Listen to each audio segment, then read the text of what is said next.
Welcome to Not Milk Never Milk. Subscribe if you're lactose intolerant.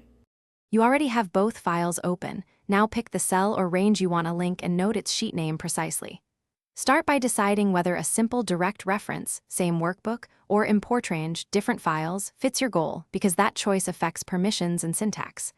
Once chosen, type the initial formula in the destination, either equals sheet name, A1 for same file, or equals import range. Spreadsheet key, sheet 1, A2C for external files. This begins the live connection. Once the basic link is in place, you must make it robust. Grant import range permission the first time, otherwise the cell returns an error. Next, stabilize addresses with absolute references or create named ranges so inserts don't break your link. If you need to map rows or look up keys, wrap the import in index/match, VLOOKUP, or array formula to expand results automatically. Finally, test with a few sample edits to confirm live updates and correct cell alignment. Finish by verifying that the imported values match the source and that formats and formulas behave as intended.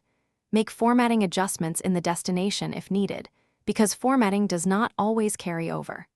Protect critical destination cells or sheets to avoid accidental overwrites, and optionally set spreadsheet triggers or use manual recalculation when latency matters.